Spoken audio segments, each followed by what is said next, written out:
عید کی خوشی ہم کیوں مناتے ہیں؟ پہلے میں یہ تھوڑا سا واضح کر دوں کہ رمضان کا مہینہ اللہ نے پورا ایک ہمارے لیے خوشی کا مہینہ بنایا ہے، جس میں اللہ کی جنت کے دروازے کھول دیے جاتے ہیں، جہنم کے بند کر دیے جاتے ہیں،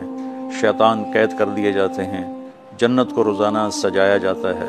اللہ کا عرش پہلے آسمان پہ آ جاتا ہے، اللہ کی طرف سے اعلان ہو رہا ہوتا ہے، کوئی بخشش چاہنے والا، کوئی حاجت مانگنے والا، فرض 70 فرضوں کے برابر ہو جاتا ہے اور نفل فرض کے برابر ہو جاتا ہے، اور نفل اور فرض کا فرق اتنا بڑا ہے کہ قیامت تک 2 رکعت نفل پڑھتا رہے تو فرض رکعت کے ایک سجدے کے برابر نہیں۔ اور اس میں جو مر جاتے ہیں اہل ایمان، ان کا حساب نہیں ہوتا، ان کو قبر میں منکر نکیر نہیں آتے، اللہ تعالیٰ ان کو معاف فرما دیتا ہے۔ اس طرح 29 دن رات یہ سلسلہ چلتا ہے، اور آخری رات پھر اللہ تعالیٰ اعلان فرماتے ہیں کہ میرے بندوں نے رات کو قیام کیا، یعنی تراویح کی نماز پڑھی،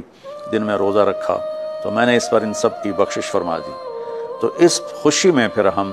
سب مل کر اللہ کی بارگاہ میں شکرانے کے مل کر 2 نفل ادا کرتے ہیں اور اللہ کا شکر ادا کرتے ہیں۔